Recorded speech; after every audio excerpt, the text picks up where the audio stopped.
Hey guys, welcome back to Resistance Chicks. We're your hosts, Leah and Michelle. Today is the 30th of June, the last day of June. We're entering into July tomorrow, which is, leading up to the 4th, which is always fun for us here. Anything. All right, so are you guys ready for this? This is absolutely like golden. I got to read this to you though. So stick with me, and I want you to picture Vladimir Putin as I read it, because Putin eviscerates liberalism, calling it obsolete in wide-ranging interview ahead of the G20.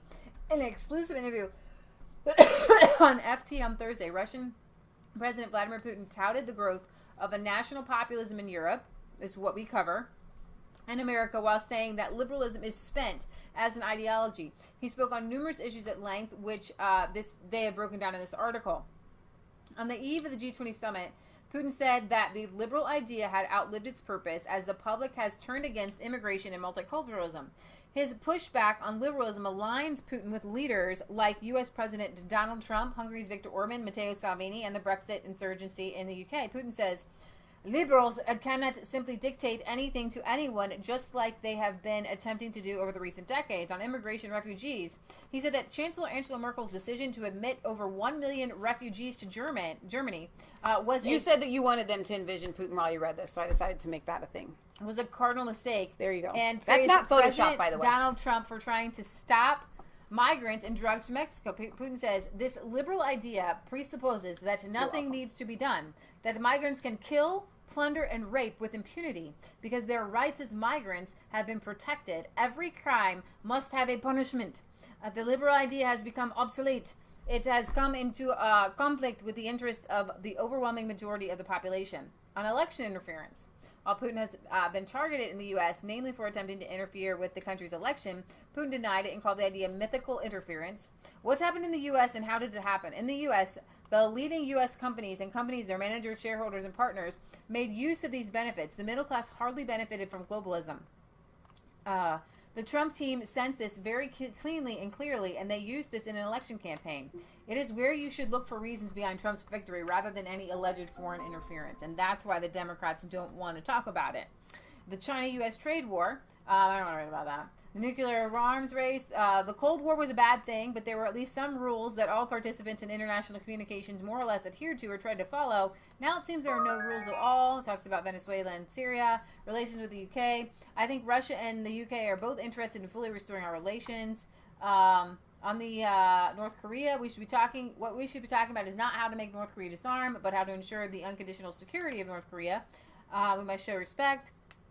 He says, when speaking about his economy, real wages are not in decline in Russia. On the contrary, they are starting to pick up. The macroeconomic situation in the country is stable.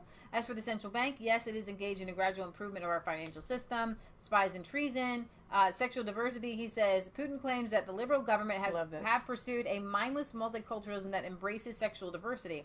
I'm not trying to insult anyone because we have been condemned for our alleged homophobia.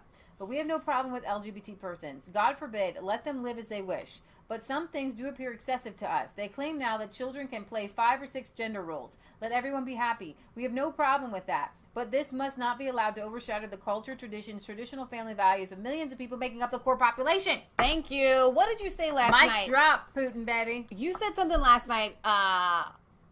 And this is what I don't understand. Hey, Poland, you know what? You need to start forgiving and looking where you guys can align with Russia. Okay. You were like, listen, I'm not upset that I don't see a Swede on every, show. Gosh. Like, why is our culture, which we're really just Americans, but we just kind of, and I should go get my hat.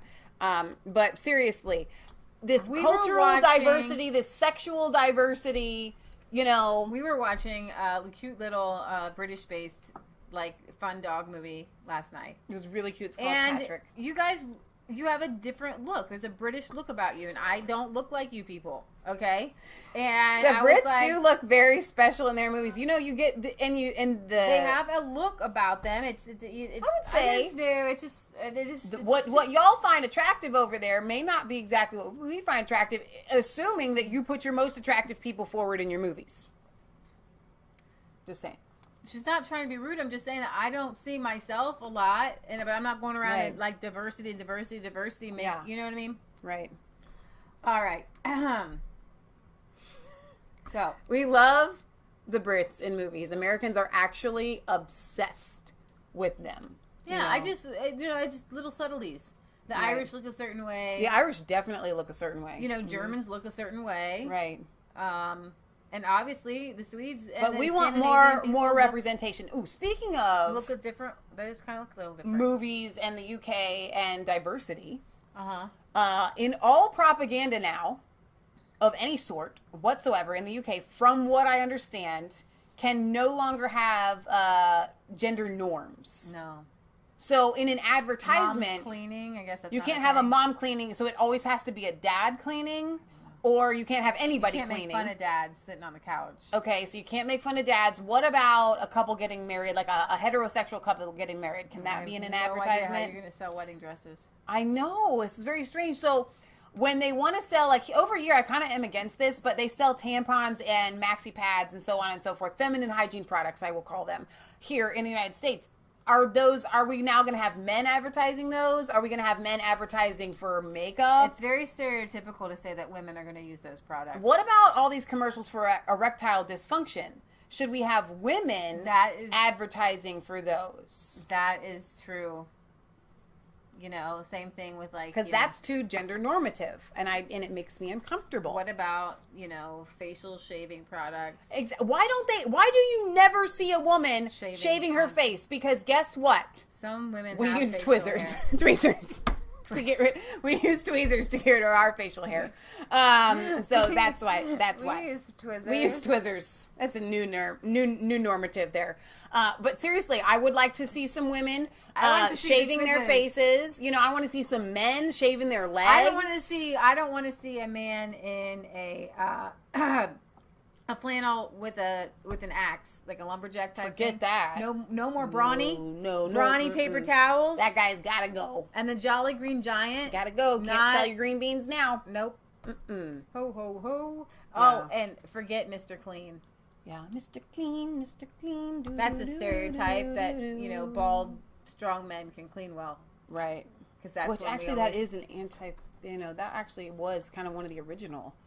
I don't know, but maybe being a janitor is stereotypical. Dalai Lama. Europe will turn Muslim or African if migrants not return to their own land. The Dalai Lama has warned that the whole of Europe will eventually become a Muslim African country unless refugees have been taken in or not returned to their own home countries. Now, I'm going to talk about this, but what I think is actually funnier than that on the Dalai Lama, because he said some stuff. He didn't like Trump. He said Trump's got to do more with it. Dale. What? I don't know if you never had a wife or woman in your life.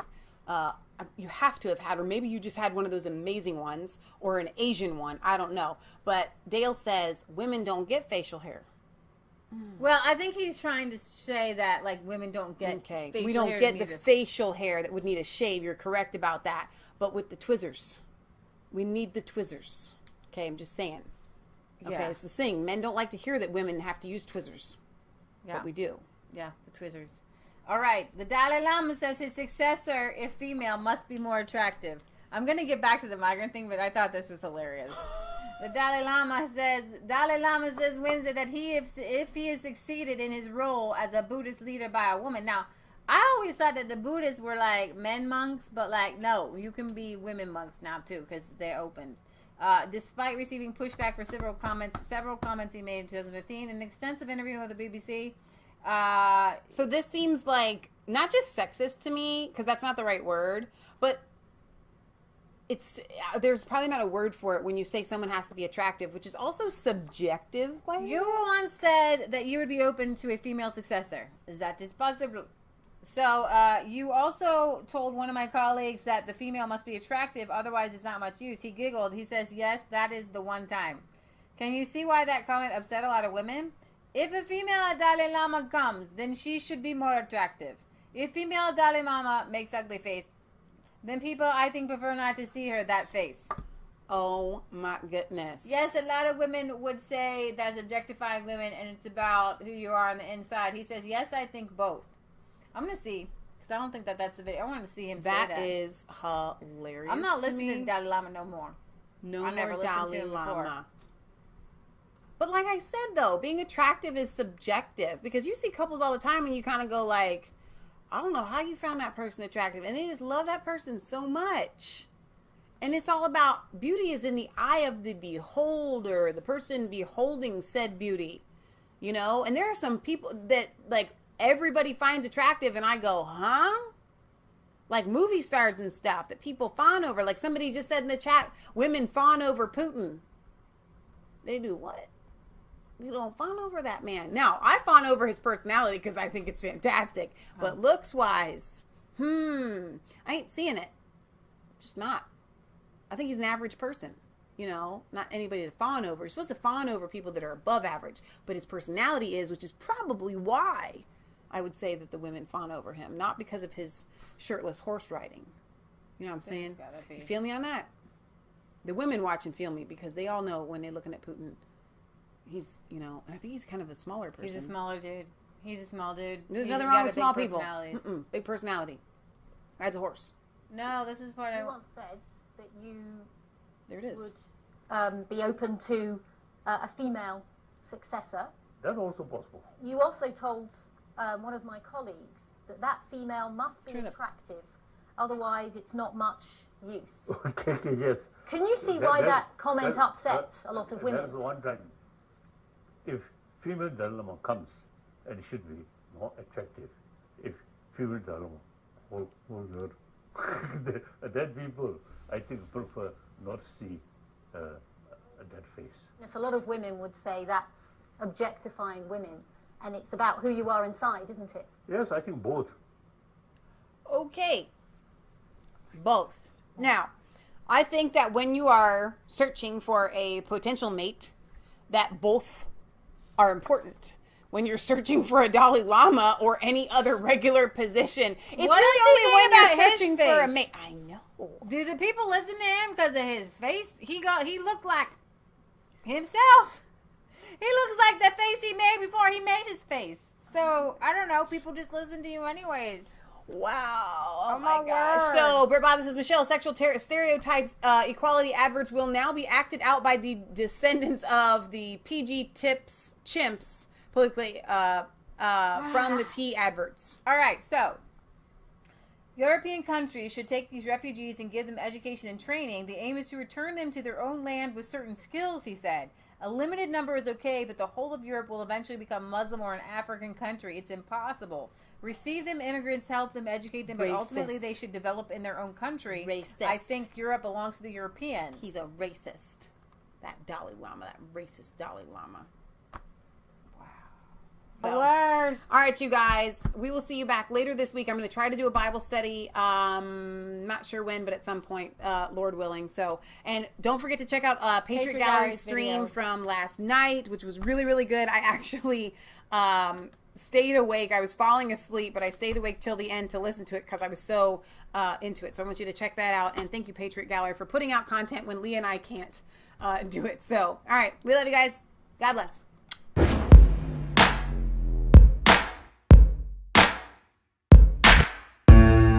Was cold.